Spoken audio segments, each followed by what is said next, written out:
Hello மக்களே 335வது எபிசோடுக்கு போயிடலாம். எபிசோட் ஸ்டடியில் வந்து கபுட்டோ சொல்லிக்கிட்டு இருக்கான், என்னடா ஒரு காலகட்டத்தில் அண்ணன் தம்பி சண்டை போட்டுக்கிட்டு இருந்தீங்க, சடனா பார்த்தா ஃப்ரெண்ட்ஸ் மாதிரி நல்லா ஜாலியா இருக்கீங்கன்னு சொல்லிட்டு கேட்டுக்கிட்டு இருக்கான். அவன் உடனே சாஸ்கி பழசை யோசிச்சு பார்க்கான். பார்த்தா அப்ப இட்டாச்சி சாஸ்கி சண்டை போட்டதை யோசிச்சு பார்க்கான். சாஸ்கி இட்டாச்சி நான் இவ்வளவு நேரம் ஹேட்டட் மூலியமா வளர்ந்ததே நீ தாண்டா காரணம், ஒன்னே கொள்ளுக்காண்டி தான் நான் இவ்வளவு ஸ்ட்ராங் ஆயிருக்குன்னு சொன்னதெல்லாம் யோசிச்சு பார்க்கான். அவன் உங்க ரெண்டு பேருக்குள்ள ஏதோ நடந்திருக்கு, என்ன நடந்திருக்குதான் எனக்கு தெரியலன்னு சொல்றான். அவன் உன்னை கபுட்டோ கேட்கான், அந்த செத்தவன்ட்ட நீ ஏதோ கேட்க நினைக்க, இவன்ட்ட என்னதான் கேட்க நினைக்கன்னு சொல்லிட்டு கேட்காம உன்னை சாஸ்கி கேட்கான், எனக்கு உண்மை தெரியும்னு சொல்றான். அவன் என்னது உண்மை தெரியணுமா, அப்ப இன்ன வரைக்கும் இட்டாச்சியை நம்பலைன்னு சொல்லிட்டு கபுட்டோ கேட்டுக்கிட்டு இருக்கான். சாஸ்கி உனக்கு ஆல்ரெடி இட்டாச்சியோட ட்ரூத் பத்தி தெரியும், இன்னடா உனக்கு தெரியும்னு சொல்லிட்டு கேட்காம நீ இட்டாச்சியை டிஃபீட் பண்ணதுக்கு அப்புறம் வந்து லீஃப் வில்லேஜுக்கு ஒன்னும் வரல, ஆனா அக்காட்ஸ்கிலே சேர்ந்து லீஃப் வில்லேஜ் அழிக்கணும் தாண்டா நினைச்சேன்னு சொல்லி இப்ப தாண்டா உன்னை பத்தி எனக்கு எல்லா விவரம் புரிய வரும்னு சொல்றான். நீ எதுக்கு வந்து ஹிடன் லீஃப் வில்லேஜ் அழிக்க நினைச்சேன்னு சொல்லிட்டு எனக்கு எல்லாமே புரிஞ்சுட்டுன்னு சொல்றான். உங்க அண்ணனோட வழியை பார்த்து தான் ஹிடன் லீஃப் வில்லேஜ் அழிக்க வந்தியான்னு சொல்லிட்டு கேட்க அவன்ட்ட. ஆனா நான் ஆல்ரெடி உன்ட்ட சொன்னதாண்டா, உங்க அண்ணன் என்னைக்குமே உன்ட்ட போய் தான் சொல்லிருக்கான்னு சொல்றான். அவன் இட்டாச்சி வந்து அவனோட கிளானை ப்ரொடெக்ட் பண்ணதுக்காண்டி அவனோட குடும்பத்தையும் கொண்டிருக்கான், அவனோட கிளானையும் கொண்டிருக்கான்னு சொல்றான். கபுட்டோ பார்த்தா அவனுக்கு எல்லா உண்மையும் தெரிஞ்சிருக்கு, ஆனா அவனோட தம்பி நீ எல்லாத்தையும் ஆப்போசிட்டா செய்ய நினைக்கிய, இதாண்டா சூப்பர்னு சொல்றான்.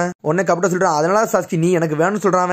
லார்ட் ஒராச்சிமாரு வந்து லீஃப் வில்லேஜ் வந்து அழிக்க நினைச்சாரு, ஆனா அவரால் அழிக்க முடியல, ஆனா அவருக்கு பதில் அந்த டாஸ்கை நான் எடுத்துக்கிட்டேன்னு சொல்றான், நான் அழிக்க போறேன்னு சொல்றான். அதனால ஏன் கூட சார் இட்டாச்சியை போட்டதில் நம்ம ரெண்டு சேர்ந்து ஹிடன் லீஃப் வில்லேஜ் அழுப்புன்னு சொல்றான். கபுட்டோ அவன் ஆல்ரெடி செத்தவன்டா, அவனை மாதிரியே வந்து நடிச்சுக்கிட்டு இருக்கான், இவன் ஒன்னும் உண்மை கிடையாதுன்னு சொல்றான். ஒன்னு டோபி சொன்னதை யோசிச்சு பார்க்க சாஸ்கி, அது ஒரு மிஷனு, அவனை வேணுக்குனே அவன் ரோக் நிஞ்சாங்க மாத்திக்கிட்டான்டா உங்க அண்ணன் சொல்லியிருக்கா யோசிச்சு பார்க்காம இட்டாச்சி அவனோட டியூட்டியை மட்டும் தான்டா பார்த்தான், வேற எதுவுமே பண்ணலடா, அவன் நல்லவன் சொல்லியிருக்கான் டோபி. ஆனா அவன் பண்ணதுல ஒரே ஒரு வித்தியாசம் என்னன்னா, அவனோட தம்பி அவன் கொல்லாம போயிட்டான்னு சொல்லிட்டு உன்னை சாஸ்கி இப்படி பழசை யோசிச்சு பார்க்கான். பார்த்தா அந்த சமயத்துல இட்டாச்சியை பத்தி எல்லா ட்ரூத்துமே சாஸ்கிக்கு தெரிஞ்சிருச்சு. பார்த்தா சாஸ்கியும் டோபி ஒன்னா போயிருக்காங்க ஒரு பாருக்கு. பார்த்தா சாஸ்கிக்கு பின்னாடி ஒரு 4 ஷினோபி இருக்கானுங்க, அதான் ஹிடன் லீஃப் வில்லேஜ் ஷினோபி. அவங்க இட்டாச்சியை பத்தி உள்ள தகவலை பிங்கோ புக்ல இருந்து கேன்சல் பண்ணிருங்க, ஏன்னா அவன் செத்துட்டான்னு சொல்லிட்டு கடைசியில இந்த துரோகி செத்துட்டான்னு சொல்லிட்டு பேசிக்கிட்டு இருக்கானுங்க. அதை கேட்டு அப்படியே சாஸ்கி கோவப்படுதான், இவன மாதிரி பவர்ஃபுல்லானால யார்டா கொண்டான்னு சொல்லிட்டு ஒரு ஷினோபி கேட்கான். அது யாரு கொண்டா, அவன் தம்பி தான் அவனை கொள்ளையே செஞ்சான்னு சொல்லிட்டு இருக்காங்க. அவங்க அவனோட கிளானே அவன் கொண்டா, அதுக்காண்டி தான் பழி வாங்க அவங்க தம்பி அவனை கொண்டான்னு சொல்லிட்டு இருக்காங்க. அவனுக்கு டே இட்டாச்சி நடந்ததெல்லாம் கரெக்ட் தான்டா, அவனோட அட்ராசிட்டிலாம் எவனாலையும் தாங்க முடியல, அக்காட்ஸ்கில சேர்ந்து ஹிடன் லீஃப் வில்லேஜ் அழிக்க நினைச்சானே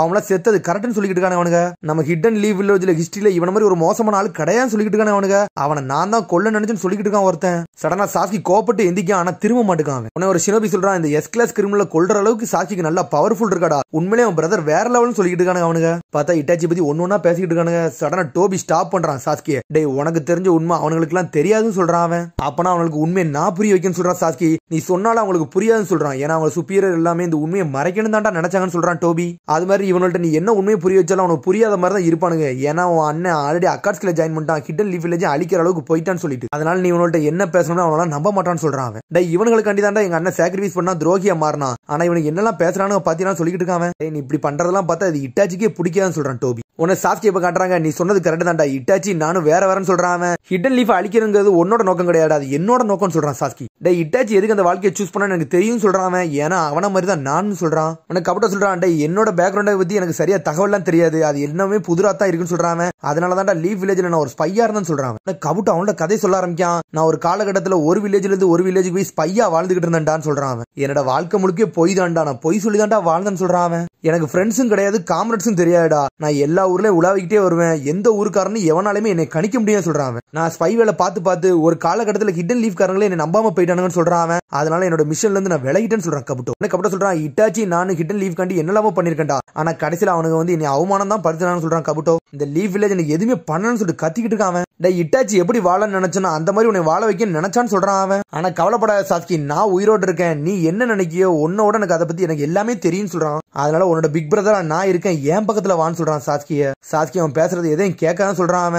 அவன் வந்து எனக்கு மேல ஒரு ஸ்பைடான்னு சொல்றான் இட்டாச்சி. நான் என்னடா பொய் சொல்றேன், அவன் பொய் சொல்லுவான் பாரு அப்படின்னு சொல்லிக்கிட்டு இருக்கான் இட்டாச்சி. டே நம்ம லீஃப் வில்லேஜ்ல என்னெல்லாமோ நடந்திருக்கும், ஆனா அதெல்லாம் நான் வந்து ஏத்துக்கல, நான் இன்ன வரைக்கும் இட்டாச்சி உச்சிகா தான், அது ஹிடன் லீஃப்ல உள்ள இட்டாச்சி உச்சிகான்னு சொல்றான். டே சாஸ்கி நீ இப்படி இருக்கிறதுக்கு காரணமே நான் தாண்டா, நான் பண்ண தப்புன்னு சொல்றான் இட்டாச்சி. இனிமேல் உனக்கு அட்வைஸ் பண்ற தகுதியில எனக்கு கிடையாது சொல்றான். ஆனா நான் ஒரு விஷயம் உன்ட்ட சொல்ல போறேன், அதை நீ நம்புன்னு சொல்றான். முதல்ல இவன் கதையை முடிப்போம், அதுக்கப்புறம் உன்ட்ட எல்லாத்தையும் பேசுறேன்னு சொல்றான் இட்டாச்சி. உனக்கு கபுட்டோ சொல்றான், இந்த ரீனிமிஷன் ஜுட்ஸு ரெடி பண்ணது நான் தான்டா, என்னையெல்லாம் உங்களால கொல்ல முடியும்னு சொல்றான். அது மாதிரி என்னை எவ்வளவு அடிக்க வந்தாலும் என்னோட காயத்தெல்லாம் நானாவே ஈஸியா சரி பண்ணிக்கிடுன்னு சொல்றான். உங்களோட விஷுவல் பவர் என்கிட்ட ஒர்க் ஆகாடா, அதனால அண்ணன் தம்பி பேசாம வெளியே போங்கன்னு சொல்லிட்டு இருக்கான். உன்னை இட்டாச்சி சொல்றான், அவன் பேசுறது கேட்கலாம் கடுப்பா தான் இருக்கு, ஆனா சொல்றது எல்லாமே கரெக்ட்னு சொல்றான் இட்டாச்சி. சரி இப்ப நான் என்ன செய்யணும்னு சொல்ல அதை மட்டும் செய்யணும்னு சொல்றான் சாஸ்கி. உச்சியோட உண்மையான பவர் அவனுக்கு என்னன்னு தெரியாது, அதை காட்டும் போடுன்னு சொல்றான் தலைவன் இட்டாச்சி. அவனோட கண்ணை பார்க்காமலே நம்ம விஷுவல் ஜுட்ஸுவை போடுவோம், அதனால நம்மளுக்கு ஒரு கண்ணு போகும், இருந்தாலும் நம்ம ஆட்டத்தை காட்டும்னு சொல்றான் அவன். சடனா சாஸ்கி பழசை யோசிச்சு பார்க்கான், ஈசன் ஆகியான்னு சொல்லிட்டு அவன் கேட்கான். பார்த்தா டான்ஸோ ஆல்ரெடி இதை போட்டிருப்பான். உடனே வந்து இட்டாச்சி கேட்கான், ஈசன் ஆகிய பத்தி உனக்கு தெரியுமா சொல்லிட்டு கேட்கான்.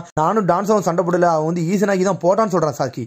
உன்னை இட்டாச்சி சொல்றான், அந்த ஜுட்ஸுவை போட்டு மாட்டா நீ உயிரோடு இருக்க அப்படின்னு உண்மையில வேற லெவல்னு சொல்றான் அவன். சரி அந்த ஈசனாகி இங்க வச்சு என்ன செய்ய போறோம்னு சொல்லிட்டு சாஸ்கி கேட்கான். எனக்கு ஈசனாகியை பத்தி அவ்வளவா தெரியாது, ஆனா அதுக்கு ஈக்குவலா வந்து ஃபார்வர்ட் ஜுட்ஸ் இன்னொன்று இருக்கு, அதைத்தான் நம்ம போட போறோம்னு சொல்றான் அவன். அது கிட்டத்தட்ட ஈசனாகி மாதிரி தான் இருக்குன்னு சொல்றான் அவன். நான் ஆல்ரெடி ஒரு பிளான் வச்சிருக்கேன்னு சொல்றான் அவன். இந்த அல்டிமேட் விஷுவல் ஜுட்ஸுனால ஒருத்தன் விதியவே நம்ம தீர்மானிக்க முடியும்னு சொல்றான். அது பேர் ஈசனாமின்னு சொல்றான். சடனா கபுட்டோ அட்டாக் பண்ண வரான், பிளாக் பண்ணிட்டு இட்டாச்சி மாசா நிக்கான். ஈசனாமின்னு சொல்லி கேட்கான் சாஸ்கி. ஆமான்னு சொல்றான் இட்டாச்சி. ஈசனாகி வந்து என்ன செய்யணும், ஒருத்தனோட விதியை வந்து மாத்தும், ஆனா ஈசனாமி வந்து ஒருத்தனோட விதியை வந்து முடிவெடுக்குன்னு சொல்றான். அதனால என் பக்கத்துல இருந்து போவாது, இதை நான் பாத்துக்கிறேன்னு சொல்றேன் இட்டாச்சி. சாஸ்கி நினைக்கான், என்னது ஒருத்தனோட விதியை வந்து முடிவெடுக்குமா, ஈசனாகி மாதிரியே இருக்குமா, என்னடா ஒண்ணுமே புரியலன்னு சொல்லிட்டு முடிச்சுக்கிட்டு இருக்கான் அவன். உனக்கு கபுட்டோ சொல்றான், நீங்க என்ன செஞ்சாலும் எந்த அட்டாக் ஒர்க் ஆகாதான் சொல்லிக்கிட்டு இருக்கான். நான் யாருன்னு உங்களுக்கு ப்ரூவ் பண்றேன்னு சொல்லிக்கிட்டு இருக்கான் கபுட்டோ. சேஜார்ட் இன்னார்கானிக் அனிமேஷன் சொல்லிட்டு ஒரு ஜுட்ஸோ போட்டுதான் பார்த்தா அங்க உள்ள ராக் கமுட்டோ அப்படியே வந்து இட்டாச்சியை போட்டு தள்ளிருச்சு. சாஸ்கி செதறிட்டான், இருந்தாலும் இட்டாச்சி அப்படியே சாஸ்கியை காப்பாத்திக்கிட்டு இருக்கான். உன்னை கபுட்டோ சொல்றான், டே இந்த ஜுட்ஸு வந்து இந்த இடத்துல உள்ள எந்த இதனால என்னால கண்ட்ரோல் பண்ண முடியும்டா, அந்த மாதிரி ஜுட்ஸுடா இதுன்னு சொல்றான். நீ சாஸ்கியை ப்ரொடெக்ட் பண்ண போய் உன்னோட சுசானை வந்து ஸ்லோவாகி ஒன்னே ப்ரொடெக்ட் பண்ண முடியாம போச்சு இட்டாச்சின்னு சொல்லிட்டு நக்கல் பண்ணிக்கிட்டு இருக்கான். கவலைப்படாத, நான் சாஸ்கி எல்லாம் ஒன்னும் செய்ய மாட்டேன், ஏன்னா சாஸ்கி வந்து என்னோட டெஸ்ட் சப்ஜெக்ட் சொல்லிக்கிட்டு இருக்கான், அதனால ஒன்னே முதல்ல என்னோட கண்ட்ரோல் கொண்டு வர போறேன், என்னோட டேகத்துக்கு தலையில வைக்க போறேன்னு சொல்றான் அவன். பார்த்தா அனல் வேகத்துல டேகத்துக்கிட்ட அவன் தலையில வைக்க வரான். அதுக்குள்ள சாஸ்கி அமத்தராசு ஜுட்ஸுவை போட்டு வளைச்சிட்டாங்க. உனக்கு கபுட்டோ சொல்றான், இந்த அமத்தராசு ஜுட்ஸு வந்து அஃபென்ஸுக்கு தான் யூஸ் பண்ணுவான்னு பார்த்தா நீ டிஃபென்ஸுக்கு யூஸ் பண்றியா, நீ வேற லெவல் சாஸ்கின்னு சொல்றான். பார்த்தா அந்த கல் அப்படியே உடுது, இட்டாச்சி திரும்பி நார்மல் நிலைக்கு வரான். இது ரொம்ப ஹார்ட்டா இருக்கனால லைம் ஸ்டோன் மட்டுமே ரிட்டர்ன் ஆகுது, அதனால கவலைப்படாத, திரும்பி இந்த ஜுட்ஸுவை போடுவான்னு சொல்றான் அவன். கவலைப்படாத சாஸ்கி, இட்டாச்சி இந்த மேட்ச்ல நான் தான் வின் ஆக போறேன்னு சொல்லிட்டு இருக்கான் கபுட்டோ.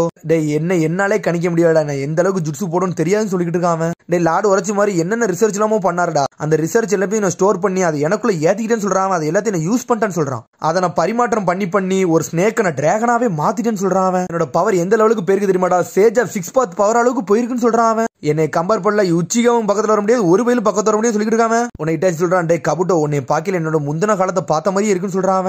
அதனால தான்டா நான் சொல்றேன், நீ இந்த மேட்ச்ல நீ தான்டா தோக்க போறன்னு சொல்றான் கபுட்டோவை பார்த்து இட்டாச்சி. உனக்கு கபுட்டோ சொல்றான், டே நான் ஒன்னும் அடியாள் கிடையாடா, இந்த வார தொடங்க வச்சதுக்கு மெயின் ஆளே நானா தாண்டா இருந்தேன்னு சொல்லிட்டு இருக்கான் கபுட்டோ. காட்சியில லைட்டா ஒரு ட்விஸ்ட தாண்டா போட்டு விட்டேன், அதுக்கப்புறம் இந்த வார ஏன் பக்கம் செஞ்சுட்டு சொல்றான் அவன். கபுட்டோ உன்னை பார்த்து எனக்கு வெறுப்பா இருக்குடா, ஆனா உன்னை பத்தி எனக்கு புரிஞ்சுக்கிட முடியும்னு சொல்றான் இட்டாச்சி. இந்த உலகம் வந்து நம்மளுக்கு என்னெல்லாமோ பண்ணிருக்கு, ஆனா இதெல்லாம் பாயிண்டே கிடையாதுன்னு சொல்லிட்டு இருக்கான் இட்டாச்சி. இப்படி இருந்தனால எல்லாத்தையுமே நான் பெர்ஃபெக்டாலாம் அச்சீவ் பண்ணலாம்னு சொல்லிட்டு இருக்கான் இட்டாச்சி. டே நீ தோத்த வேண்டா அப்படிதான்டா பேசணும்னு சொல்லிட்டு இருக்கான் கபுட்டோ, ஆனா நான் அப்படி கிடையாதுன்னு சொல்றான் அவன். நீ கிவ் அப் பண்ணிட்டு நான் கிவ் அப் பண்ணலன்னு சொல்லிட்டு இருக்கான் கபுட்டோ. டே நான் பேச வரது எனக்கு புரிஞ்சுக்கிட முடியலன்னு சொல்றான் இட்டாச்சி. டே எல்லாத்தையும் உன்னால தனியா பண்ண முடியாடா, உன்னோட காமரட நம்புடா, அவன் வந்து உன்னை ஹெல்ப் பண்ணுவான்னு சொல்லிட்டு நர்ட்டோ பத்தி யோசிச்சு பார்க்கான் தலைவன். டேய் நீ யாருன்னு முதல்ல புரிஞ்சுக்கோடா, அதுக்கப்புறம் உனக்கு எல்லாமே தானாவே புரிய வரும்னு சொல்றான் இட்டாச்சி. நான் என்ன நானே தோத்துக்கிட்டேன்டா, எனக்கு நானே எல்லாம் போய் சொல்லிக்கிட்டேன், ஆனா ஒரு டைமுக்கு அப்புறம் தான் எனக்கு புரிஞ்சுச்சுன்னு சொல்றான் அவன். டேய் நம்மளை பத்தி நம்ம புரிஞ்சுக்கிட முடியலன்னா நம்ம வாழ்க்கையில தோத்துறோம்னு சொல்றான். என்ன மாதிரின்னு சொல்றான் அவன். டேய் அண்ணன் தம்பி நீங்க 2 தோத்தீங்க, நான் ஒன்னும் தோக்கலடா, என்னோட வாழ்க்கையே கொஞ்சம் வேற மாதிரி இருந்துச்சுன்னு சொல்றான் அவன். வாழ்க்கையே ஒரு கரடு போனான பாதையில இருந்து நான் வந்திருக்கேன்னு சொல்லிட்டு அப்படி பழசை யோசிச்சு பார்க்காம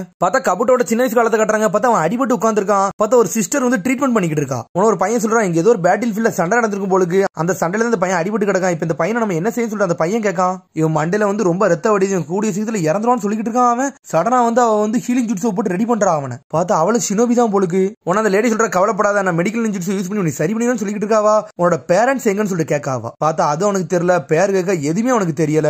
சரி உனக்கு எதுவும் தெரியல அப்படின்னா என் கூட வான்னு சொல்றான் அந்த சிஸ்டர். அப்புறம் அந்த பையன் வந்து என் தோள்பட்டையை பிடிச்சிக்கோ வா, உன்னை இடத்துக்கு கூட்டு போறேன்னு சொல்றான். எனக்கு கபட்ட சொல்றான், அது என்னோட பழைய மெமரிடா, அதை தாண்டா நான் யோசிச்சு உங்கள்கிட்ட சொல்லிட்டு சொல்றான் இட்டாச்சிட்டையும் சாஸ்கிட்டையும். என் வாழ்க்கையை அப்ப தாண்டா தொடங்குச்சுன்னு சொல்றான் அவன். என்னோட அப்பா அம்மா பேர் தெரியாது, என்னோட பேர் கூட தெரியாம அந்த சமயத்துல இருந்தேன்னு சொல்றான். உனது பையன் சொல்லிட்டு இருக்கான், டே உனக்கு தலையில தானே அடிபடுது, இனிமேல் தலையில அடிபடக்கூடாதுன்னு சொல்லிட்டு ஒரு ஹெல்மெட்டுக்கு தலையில வைக்க அவன். டே உனக்கு மேனர்ஸும் தெரியல, உங்க அப்பா அம்மா பேரும் தெரியல, உன்னோட பேரும் தெரியல, நீ என்ன மாதிரி ஆளுன்னு சொல்லிட்டு அந்த பையன் கேட்கான். இனிமேல் நீ எங்க கூட வாழுன அப்படின்னு சொல்லிட்டு இருக்கான் அந்த பொண்ணு. இனிமேல் உனக்கு நான் அம்மாவா இருக்குன்னு சொல்றாவா, உனக்கு என்ன வேணுமோ என்கிட்ட கேளுன்னு சொல்றாவா. இந்த பையனுக்கு பேரே இல்லையே, முதல்ல பேரை வைங்கன்னு சொல்றான் பக்கத்துல உள்ளவன். சடனா அவ தான் கபுட்டோன்னு பேர் வைக்கா, ஹெல்மெட்டுக்கு இன்னொரு பேர் கபுட்டோன்னு சொல்றாவா.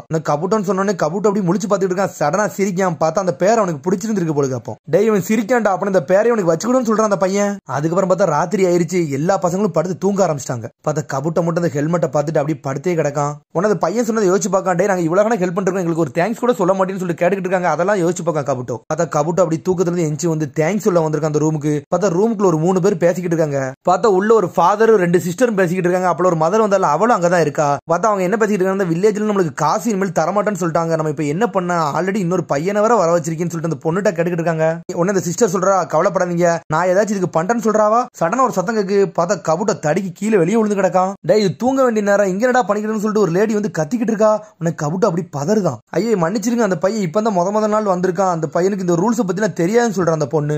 அதுக்கப்புறம் பார்த்தா மதர் வந்து எல்லா ரூல்ஸையும் சொல்லி கொடுக்காவா. உடனே பக்கத்துல உள்ள சிஸ்டர் சொல்றா, ரூல்ஸ் படி நீ 20 நிமிஷத்தை தாண்டிட்ட, 9 மணிக்கு உள்ள வந்து நீ வந்து படுத்து தூங்கிருன்னு சொல்றாவா. அதனால நீ நல்லா படிக்க கத்துக்கோன்னு சொல்றாவா. இப்ப என்ன மணி இருக்குன்னு சொல்லிட்டு கரெக்டா பார்த்து சொல்லுன்னு சொல்லிக்கிட்டு இருக்காவா. உனக்கு கபுட்டோ பாத்துக்கிட்டே இருக்கான். பார்த்தா கண்ணுல அவனுக்கு நடுங்குது. உன்னை ஃபாதர் சொல்றாரு, அவன் சின்ன வயசு தானே, அதனாலதான் அவனுக்கு ஒன்னும் தெரியலன்னு சொல்லிக்கிட்டு இருக்காரு ஃபாதர். சடனா கபுட்டோ வந்து கண்ணாடியை போட்டுக்கிட்டு இருக்கான். என்னன்னு பார்த்தா அந்த மதர் வந்து கண்ணாடியை கொடுத்துட்டா. கரெக்டா 9 o'clock சொல்றான் அவன். ஃபாதர் சொல்றாரு, டே அவனுக்கு நம்பர்லாம் தெரியத்தான் செய்யுது, ஆனா அவனுக்கு கண்ணு தான் தெரியாம இருந்திருக்கு அப்படின்னு சொல்லிட்டு நக்கலா சிரிச்சுக்கிட்டு இருக்காரு அவரு. இந்த வயசுல அவன் நல்லா ஸ்மார்ட்டா மூவ் பண்றான்னு சொல்லிட்டு இருக்காரு அவரு. சரி அப்ப அந்த சின்ன பேருக்கு முதல்ல கண்ணாடி வாங்கணும்னு சொல்லிட்டு ஃபாதர் சொல்லிட்டு இருக்காரு. உன்னை பக்கத்துல உள்ள சிஸ்டர் சொல்றா, இப்ப அதுக்கு எங்கடா நம்ம காசுக்கு போகணும்னு சொல்லிட்டு கேட்டுக்கிட்டு இருக்காவா. உன்னை மதர் சொல்றா, கவலைப்படாதீங்க, அவனுக்கு பதிலா கண்ணாடியை நான் கொடுத்துக்கிட்டேன், நீங்க எல்லாம் ஒண்ணு கொடுக்க வேண்டாம்னு சொல்றாவா. இந்த கண்ணாடி வந்து உனக்கு தான் தேவைப்படும், அதனால நீனே வச்சுக்கோன்னு சொல்றா மதர் கபுட்டோட்ட. உன்னை கபுட்டோ அந்த கண்ணாடியை போட்டுட்டு அப்படியே அழ ஆரம்பிச்சிட்டான் அவன். பார்த்தா தேங்க்யூன்னு சொல்லிக்கிட்டே இருக்கான் அவன். சரி போதும்டா தம்பின்னு சொல்றாங்க அவங்க, ஆனா உடவே மாட்டுக்கான் அவன். தேங்க்யூன்னு சொல்லிக்கிட்டே இருக்கான், அப்படியே அழுதுகிட்டே இருக்கான் அவன். என்னோட வாழ்க்கையை அன்னைக்கு தாண்டா ஆரம்பிச்சுன்னு சொல்றான் கபுட்டோ. இப்போ உன்னை இந்த மதர் சொல்றா, சரி நீ தேங்க்யூ சொன்னது போதும்னு சொல்றாவா, ஆனா விட மாட்டுக்கான் அவன், அழுதுகிட்டே இருக்கான் அவன். என்னோட வாழ்க்கையை அன்னைக்கு தாண்டா ஆரம்பிச்சு, அது வரைக்கும் ஒண்ணு இல்லைன்னு சொல்றான். அதோட எபிசோட் முடியுது. அதுக்கடுத்த எபிசோட் சந்திப்போம். மறக்காம சப்ஸ்கிரைப் பண்ணுங்க, ஷேர் பண்ணுங்க, கமெண்ட் பண்ணுங்க, பெல் பட்டனுங்க மறந்துடாதீங்க. See you, bye.